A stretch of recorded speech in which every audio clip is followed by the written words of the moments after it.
Olá, meu nome é Pedro Suete, sou especialista técnico para a área de infraestrutura da Autodesk. Vamos falar hoje sobre cidades inteligentes e principalmente o papel da tecnologia da informação no planejamento e gestão das cidades do futuro.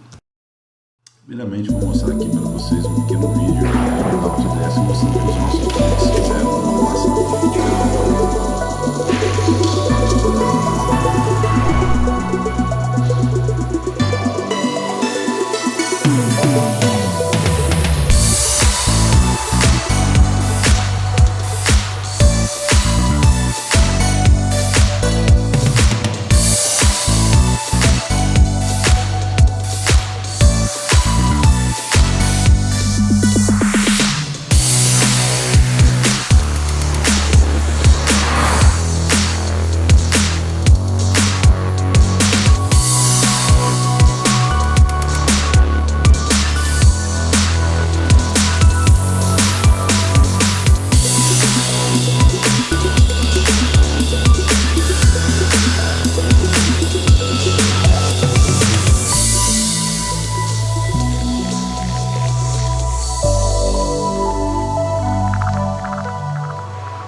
Bom, como vocês notaram, a Autodesk ela atua em uma série gigantesca de mercados e indústrias, né? Então a Autodesk hoje é líder mundial em software de projeto 3D, tanto para entretenimento, recursos naturais, manufatura, engenharia, construção e infraestrutura civil. É uma empresa global com mais de 7.600 funcionários em mais de 100 países, mais de 2.400 revendas certificadas e mais de 2.000 centros de formação autorizados. Além disso, ela possui um forte investimento em educação para a formação de profissionais, disponibilizando gratuitamente as suas licenças para uso acadêmico de instituições de ensino e qualquer parte do mundo. Então ela possui essa abrangência muito grande e um portfólio muito grande de opções e nas várias áreas da tecnologia e nas várias áreas de projeto de engenharia, construção e arquitetura. Bom, nós vamos falar hoje basicamente em 3 tópicos. Primeiro sobre o mundo de dados, que hoje somos invadidos diariamente por uma quantidade muito grande de dados, principalmente focando na ideia de cidades inteligentes, a demanda para projetos melhores e o BIM, que é o Building Information Modeling, aplicado, como que ele funciona, o que ele é e como que ele funcionaria na sua área tecnológica para as cidades inteligentes e infraestrutura, ok?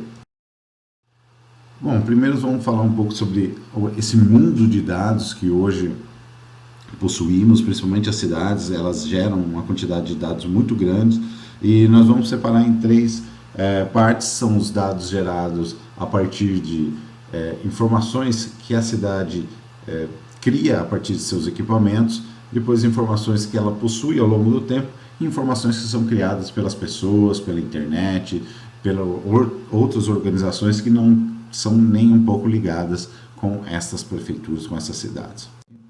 O primeiro aqui é a quantidade de dados que podem ser gerados a partir de equipamentos instalados ao longo da cidade.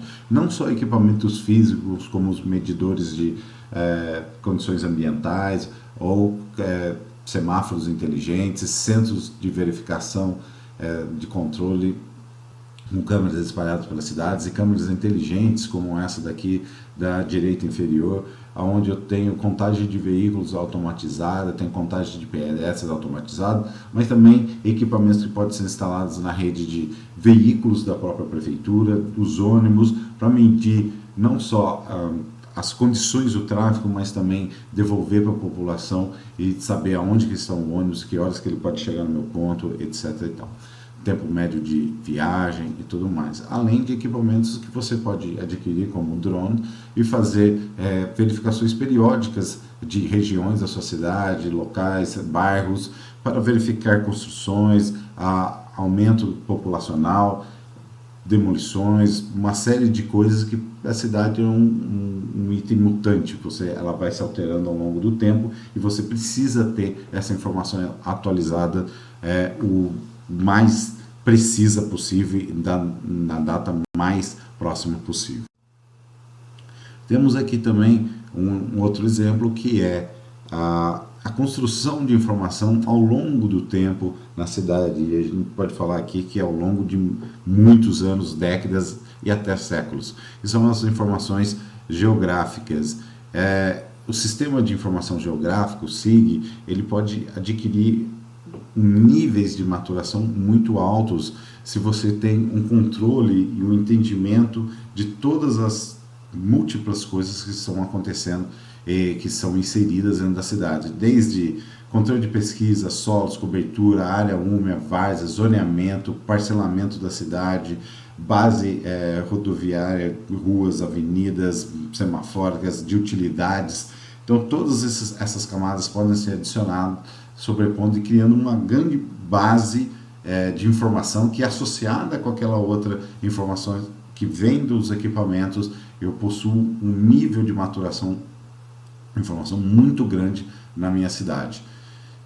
E por último, são as informações que são geradas pelas pessoas, são geradas por órgãos totalmente externos às cidades, como a NASA, que fez um levantamento completo da superfície terrestre, onde eu tenho toda a superfície terrestre, topografia da superfície terrestre com seu modelo digital de terreno. Tenho, por exemplo, o próprio Google Earth ou o Waze, que fornece informações, cria informações de como que estão as ruas, se elas estão com uma quantidade exagerada de carros, o tempo que eles estão levando para percorrê-la, etc. Todas essas informações, elas podem e devem ser utilizadas para projetos melhores. Isso forma a inteligência da cidade. Eu tenho cidades inteligentes com conexões de equipamentos. Hoje nós temos cada vez mais a internet das coisas acontecendo, e isso ela entra dentro da cidade, conectando os equipamentos e os múltiplos órgãos e atores dentro da cidade, e você também tem os dados históricos e os dados que são produzidos pela internet. Eu preciso inserir tudo isso para fomentar e para balizar o meu projeto, para que eu tenha um projeto com uma maior eficácia, com dados mais atualizados, e também que eu possa utilizar esses dados para validar o meu próprio projeto. Por que isso, né? Qual é a demanda para esse tipo de projeto? Então, hoje as cidades elas dependem muito, cada vez mais, dos processos e dos itens que são os processos naturais, em que eu preciso alimentar essa cidade, eu preciso abastecer essa cidade, eu preciso cuidar dessa cidade, manter os seus dejetos, eu preciso criar uma destinação correta para eles. Então todas essas múltiplas ações que a cidade precisa sobreviver para isso, eu tenho dentro dessa concepção. É uma demanda urgente, uma demanda latente. E temos aqui também outras demandas, como o próprio funcionamento da cidade. Não aquela slide anterior, onde eu explanava sobre como eu alimento essa cidade, eu também tenho os problemas internos da cidade, como que ela vai funcionar como cidade. Então, congestionamentos, ligações entre bairros, entre locais de trabalho e residências, eu tenho problemas de inundação, eu tenho todo um problema aqui em que a minha cidade ela é dividida para cima e para baixo. Então, o que eu tenho aqui embaixo, quais são as informações, aonde estão todas informações para não correr problemas do tipo em que eu vou começar a escavar uma determinada obra, eu encontro um sistema de drenagem, eu encontro um sistema de iluminação pública, alguma coisa do tipo que eu não estava prevendo no meu projeto. Eu preciso disso de uma forma bem atualizada, de uma forma realista. Então eu preciso de um ambiente em que eu consiga trazer todas essas informações, que eu consiga interagir com essas informações e obter principalmente dados dessas interações. Então eu posso verificar condições de terreno, eu posso verificar condições de trabalho, eu posso verificar condições de quantidade de veículos hora nas ruas, para eu também aí criar o meu projeto e fazer essa verificação. Então, a construção dessa cidade inteligente com esses dados me fornece e me ajuda a criar uma virtualização da cidade, onde eu posso virtualmente interagir com os itens, interagir com essas informações e criar aí novos projetos que vão interagir com esses dados, vão puxar informações, vão criar análises e vão criar esse tipo de verificação que é tão importante para a validação do projeto, para a comunicação do projeto com a sociedade e uma série de outras coisas.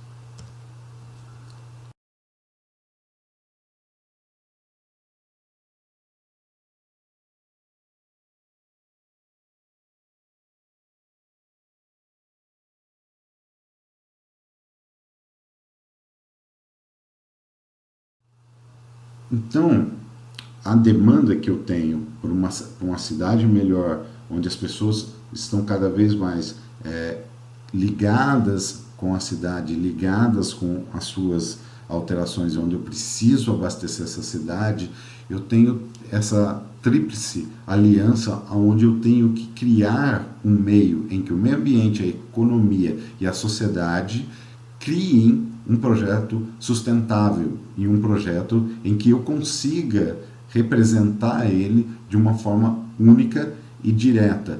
Eu não vou conseguir, talvez, se eu criar um único projeto, uma única opção, já acertar esses 3 itens. São itens altamente conflituosos, principalmente na questão em que eu vou apresentar o meu projeto para a sociedade, eu vou apresentar o meu projeto para os stakeholders, e todas essas pessoas estão envolvidas com essa ação.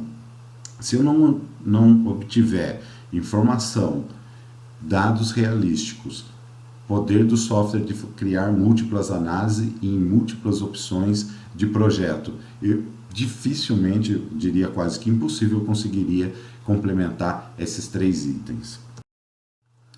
Então, hoje, a chance de complementar esses itens passa por todos esses itens que eu comentei. Eu preciso ter uma conexão com os dados, e esses dados eles provêm do mundo inteiro. Eu preciso ter uma conexão com os meus múltiplos projetistas, das múltiplas disciplinas.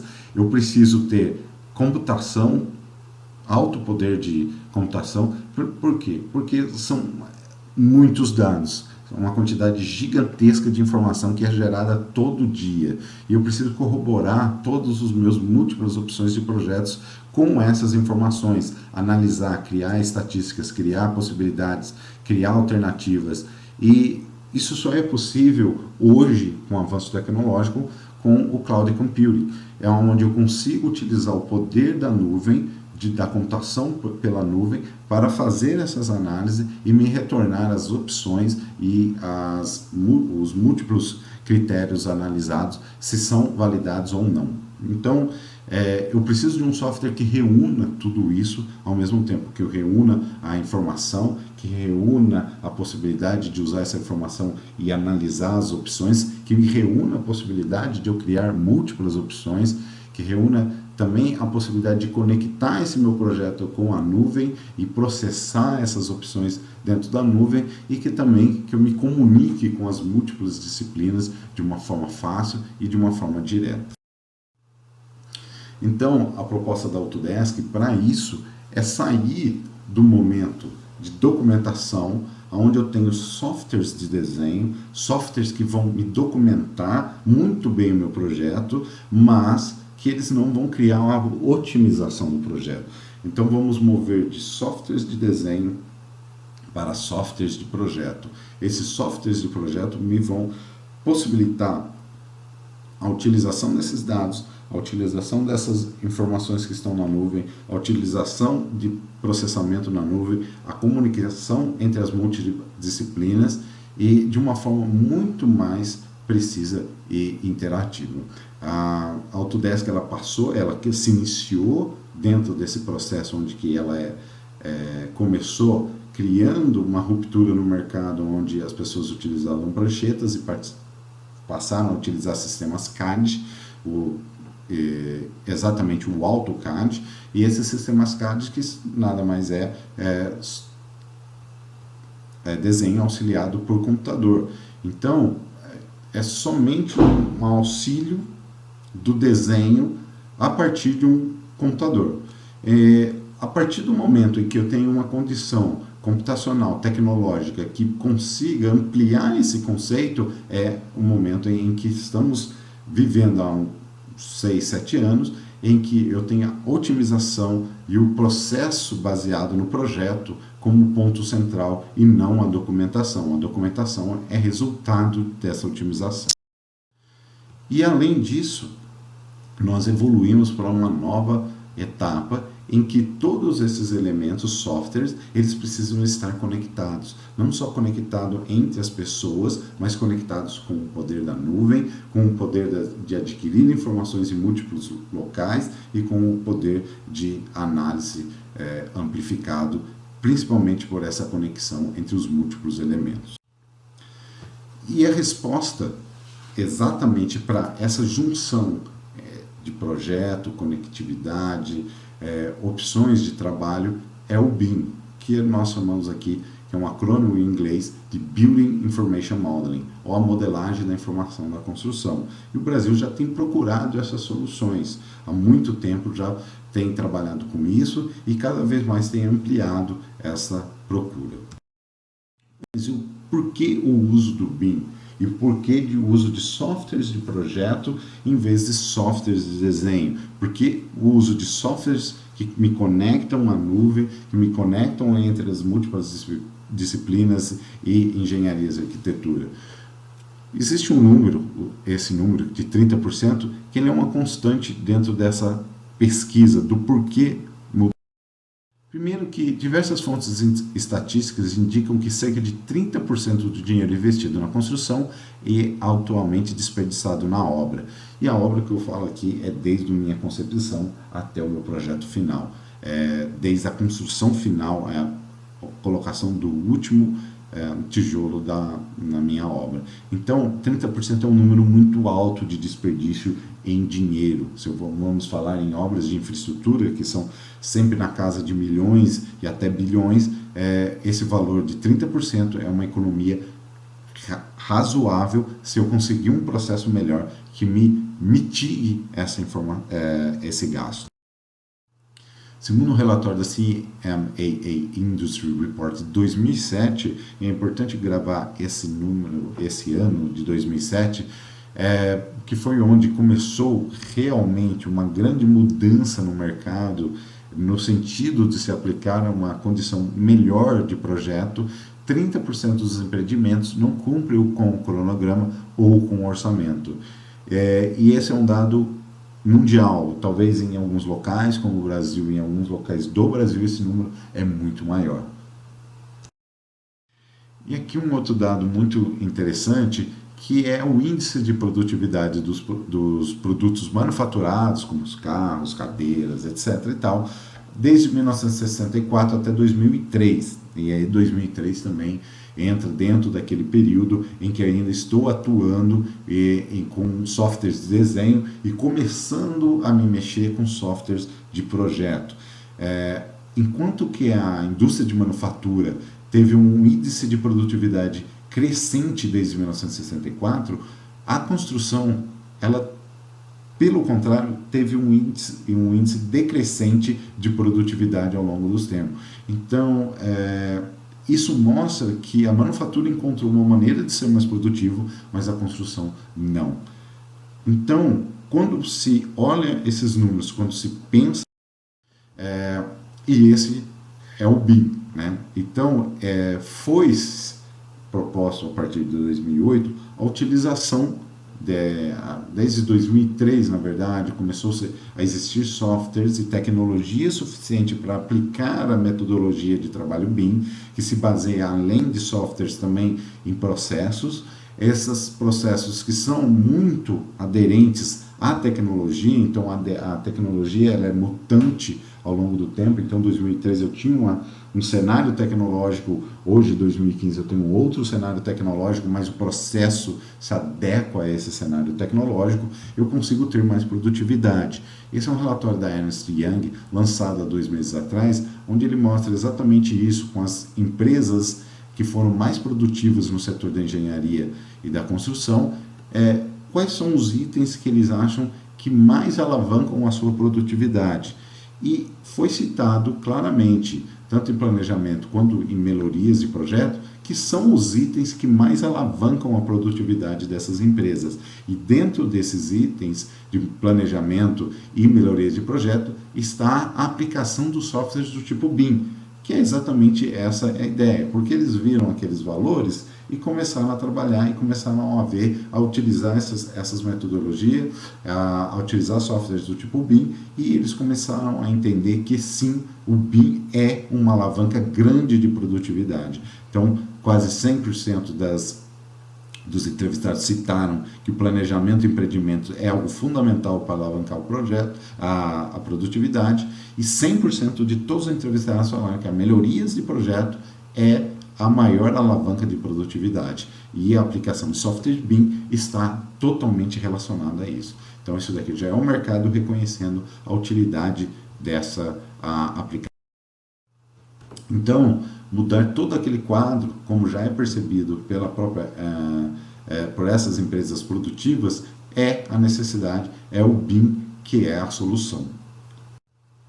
E o BIM ele já tem se tornado uma exigência no Brasil. Governos como de Santa Catarina, que começam a criar editais exigindo essa tecnologia, como a UDENIT, em que tem já adotado o BIM.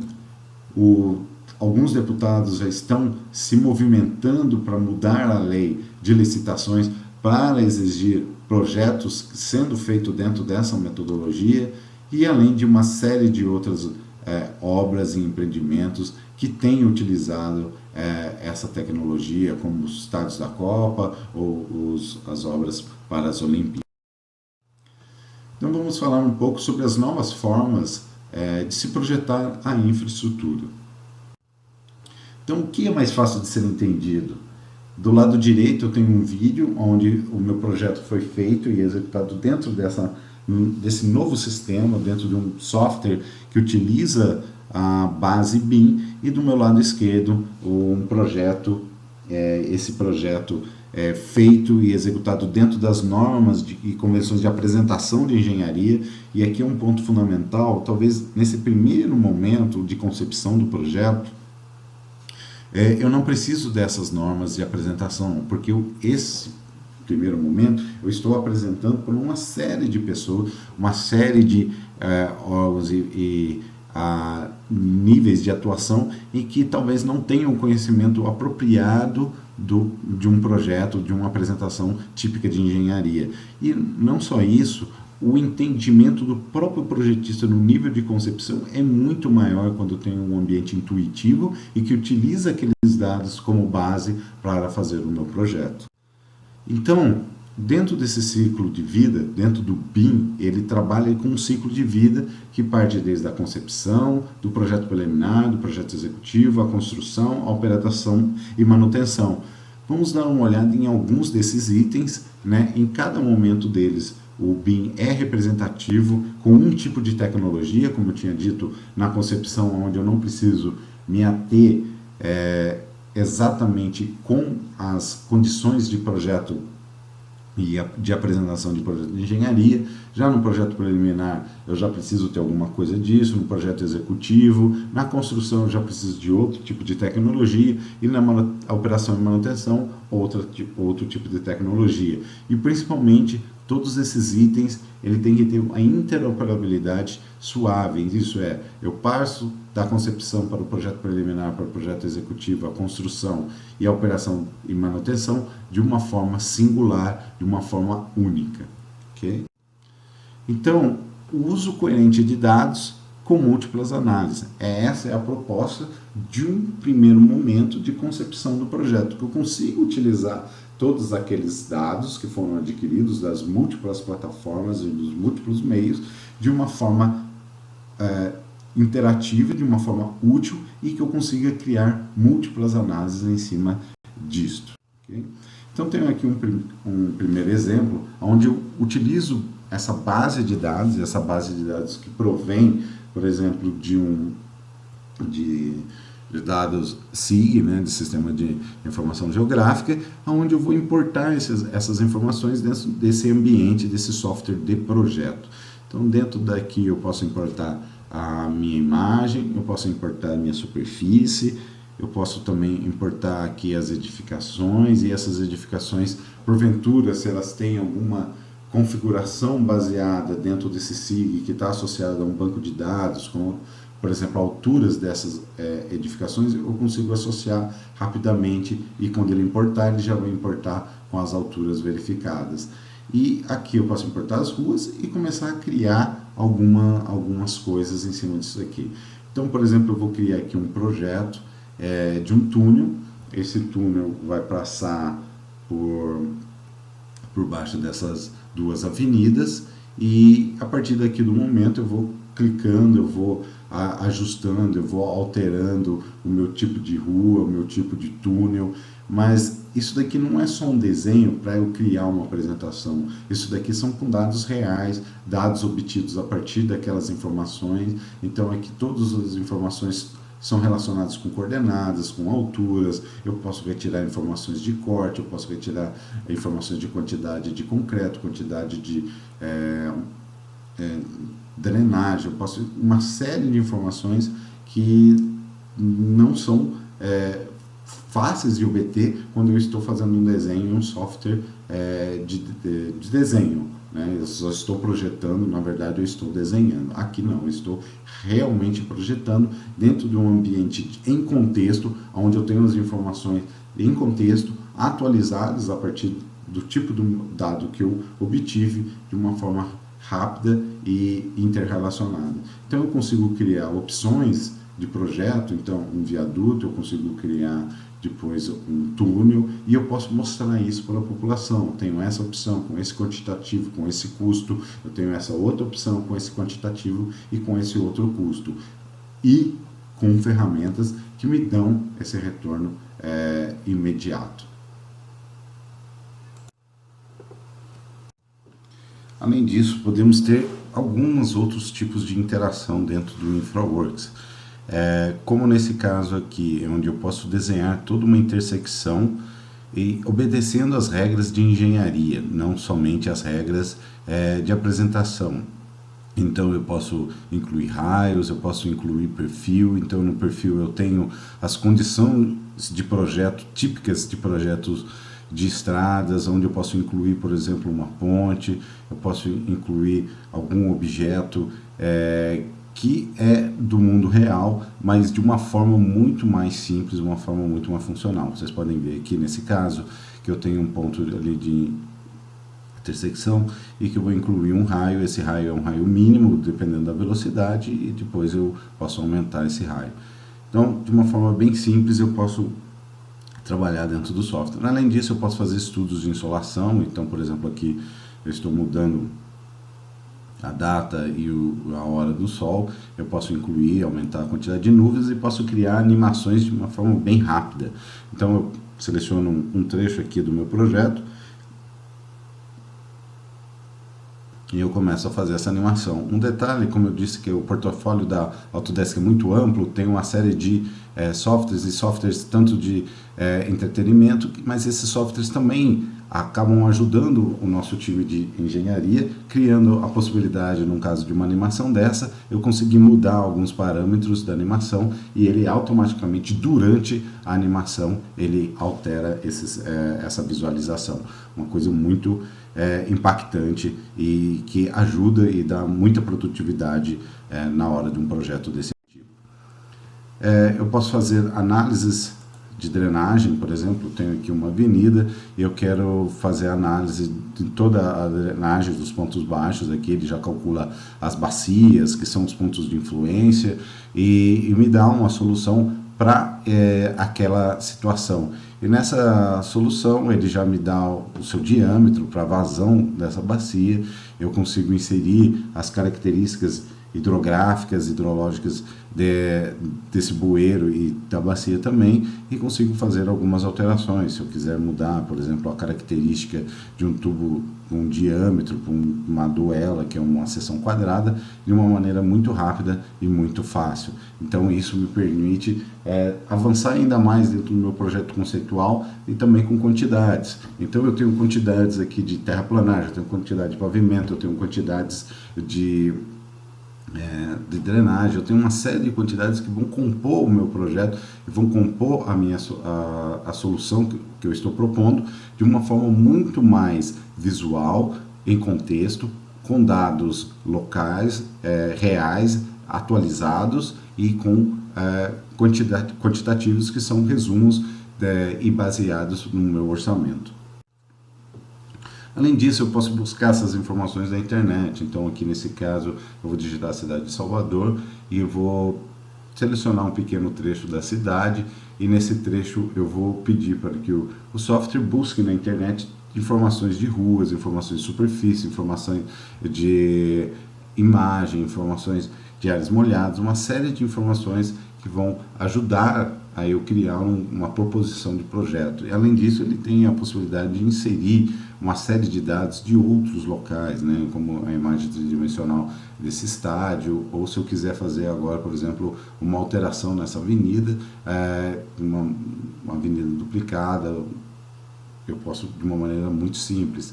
Eu posso também, além disso, fazer uma configuração de uma rotatória nessa intersecção. Então basta eu selecionar essa opção, e também, se essa rotatória tiver um veículo tipo constante, ele faz a alteração do seu raio, o seu diâmetro e as configurações de tamanho de faixas, etc.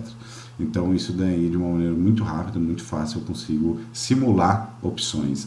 E além disso, depois eu posso, por exemplo, simular a existência de um polo gerador de tráfego nessa região onde estou fazendo essa alteração, e simular qual que vai ser fazer a análise do tráfego nesse ponto.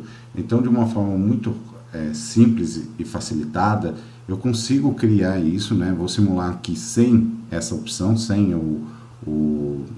esse ponto gerador de tráfego, e depois, quando eu insiro o ponto gerador de tráfego, eu faço uma nova simulação mostrando que complicou bastante a situação do tráfego aqui no local. E além disso,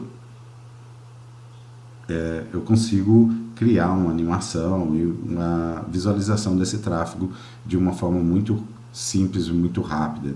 Então, isso é uma das facilidades de se utilizar uma ferramenta como essa, uma ferramenta totalmente intuitiva, onde eu consigo criar e fazer todos esses tipos de análises, de verificações, como análise aqui direta dos pontos de visibilidade e nessa intersecção.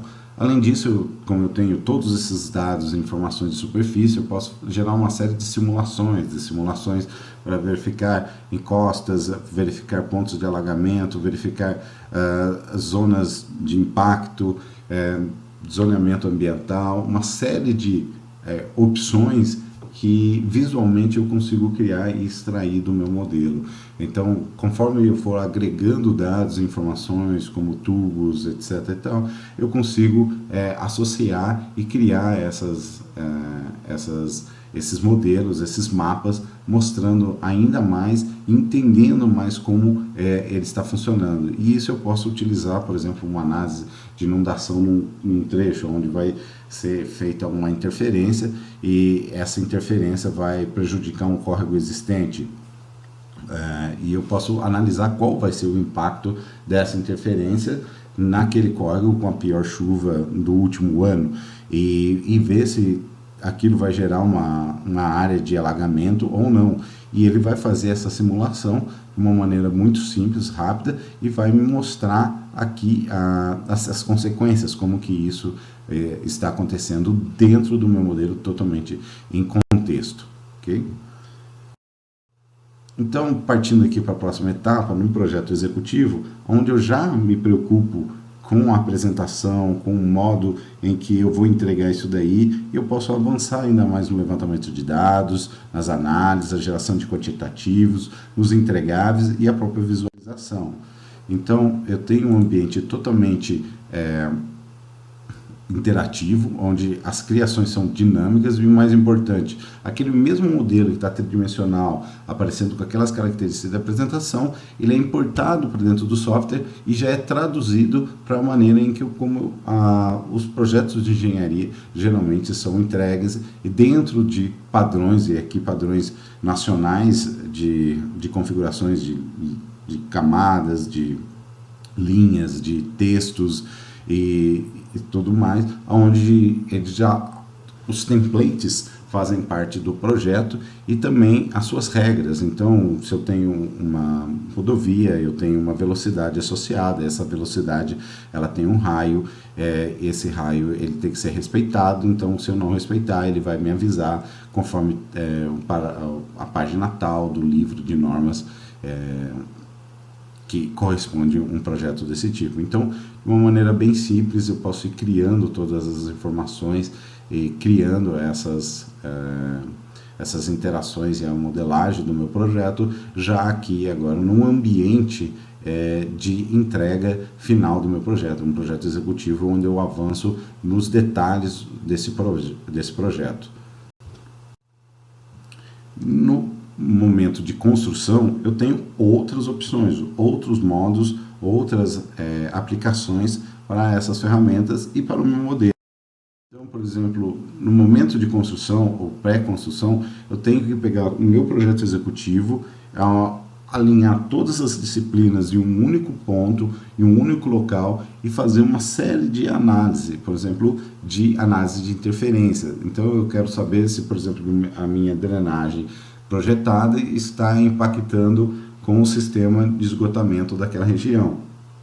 Então eu posso selecionar essas duas opções e fazer uma verificação se algum desses itens estão se sobrepondo. Então, no caso, tem um canto aqui que ele está acontecendo esse problema, então eu posso, de uma forma muito rápida, instruir a pessoa responsável por esse projeto, ela fazer a modificação e assim voltar e eu fazer uma nova verificação e constatar que está tudo ok. Então, o projeto ele pode ser muito facilitado na sua análise quando eu tenho uma ferramenta que agrega todas essas disciplinas em um. A outra opção dessa ferramenta é fazer o sequenciamento da obra. Então eu tenho o meu planejamento, que geralmente é uma planilha.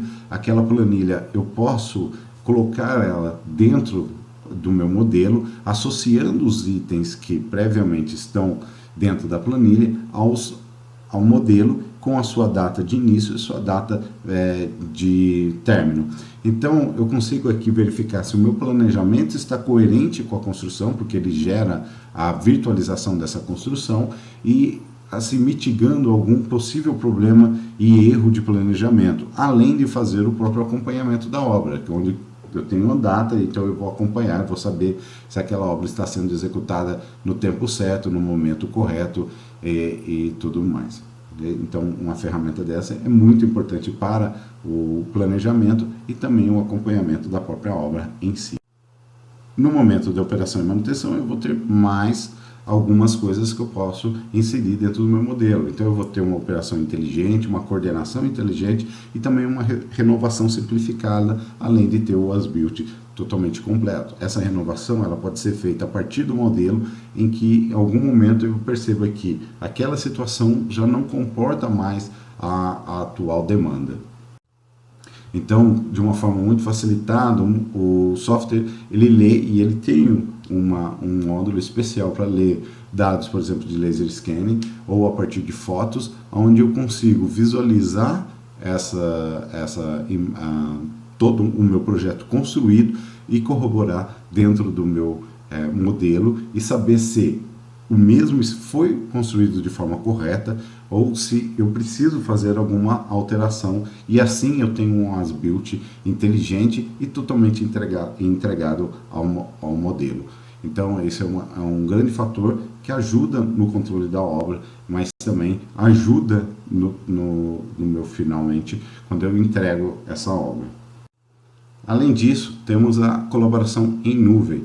Então, todos os softwares, como eu mostrei, eles podem adquirir informações da internet, colaborar mutuamente na nuvem, colaborar com análises feitas na nuvem, mas também eu posso ter um grande hub onde eu concentro todas as informações, onde eu consigo abrir todos esses arquivos, seja ele dentro de um celular, de um tablet ou do desktop, e consigo coordenar não só o meu projeto, mas também a operação daquela construção e depois, na sua renovação, saber quem são as pessoas responsáveis, quem é o responsável por cada etapa. Lembrando que nesse momento de operação, eu posso utilizar todo o ciclo de trabalho. Na verdade, todo o ciclo de trabalho ele é acumulativo. Então, no momento de construção, eu vou usar a ferramenta de projeto executivo, que é uma ferramenta também que vai me auxiliar na medição. Eu posso utilizar na minha operação uma ferramenta de visualização que estava lá no começo do projeto conceitual. Eu posso depois associar o meu projeto àquela ferramenta e conseguir visualizar em contexto qualquer tipo de modificação para facilitar a minha renovação da obra. Então todos esses elementos eles são acumulativos e todas essas ferramentas são integradas e interoperáveis. Isso facilita muito o trabalho e dá uma sequência suave ao projeto ou a uma futura renovação da minha obra. Então eu gostaria de agradecer o tempo de vocês. Tenho aqui algumas páginas e, por último, o meu e-mail. Tem a página da Autodesk, onde vocês podem buscar mais informações do que eu falei hoje. Eu tenho um blog especial sobre infraestrutura e sobre os softwares da Autodesk para essa área, que é o infabrasil.autodesk.com, e o meu e-mail, pedro.soete@autodesk.com, que vocês fiquem à vontade de entrar em contato com a gente. Muito obrigado e até mais.